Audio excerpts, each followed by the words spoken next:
നമ്മളൊരു ഫംഗ്ഷനാണ് പോകുന്നത്. നീ അവിടെ അങ്ങനെ ചെന്ന് വല്ല വായി നോക്കി അടിക്കുക അങ്ങനെ ചെയ്ത് കഴിഞ്ഞാൽ നാട്ടുകാർ നിന്നെ എടുത്തിട്ട് അടിക്കും. ഞാനിങ്ങനെ പോരും, പറഞ്ഞേക്കാം. എടാ എൻ്റെ ഷൂസ് തന്നിട്ട് പോടാ. തരത്തില്ലടാ, അവൻ്റെ ഒരു മസനഗുടി വഴി ഊട്ടിയിലേക്കുള്ള യാത്ര. ഇനി നീ ചെരുപ്പ് വിട്ടണ ഊട്ടിയിലോട്ട് എങ്ങനെ പോകാമെന്ന് എനിക്കൊന്ന് അറിയണമല്ലോ. ഞാനിത് തരത്തില്ലടാ. ഇതെന്തു ഇത്? നമ്പർ പ്ലേറ്റിൻ്റെ ഒരു സൈഡിൽ ഇളകി കിടക്കുവാന്നല്ലേ?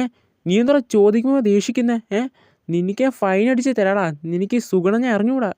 നിൽക്കേ, ഞാൻ ഇപ്പം വരാം. അയ്യോ, ഞാനിത് എങ്ങനെ ഇറങ്ങും? ഇതിനൊരു അന്ത്യമില്ലയോ? ഞാനിത് എങ്ങനെ ചാടി ഇറങ്ങോ എന്തോ? രാവിലെ തൊട്ട് തുടങ്ങി നടത്തോ, ഇതിലോട്ടും തീരുന്നില്ലല്ലോ. നമുക്കൊന്ന് ഊഞ്ഞാലാട്ടി തരാൻ ആരുമില്ലേ? എന്നാലും ഒരു ചെറിയ വിഷമം. ഈ കുപ്പിയുടെ അണപ്പൊക്കെ ഇങ്ങനെ എടുത്ത് ഇങ്ങനെ കറക്കാൻ നല്ല രസമാണ്. ആഹാ, കൊള്ളാൻ എന്തായാലും. അയ്യോ, ഇനി കറക്കി ഇനി പെടലി ഉളുക്കണ്ട. ഇത് താത്ത് വെച്ചേക്കാം. തലയും കറങ്ങുന്നു. അയ്യോ, വേണ്ടാത്ത പണിക്ക് പോകണ്ട. എന്തായാലും അടുക്കളയിൽ പോയി കഴിഞ്ഞാൽ ചോറും മീൻകറിയൊക്കെ ആയിരിക്കും. അതുകൊണ്ട് കുറച്ച് നേരം ഇത് നക്കിക്കൊണ്ടിരിക്കാം.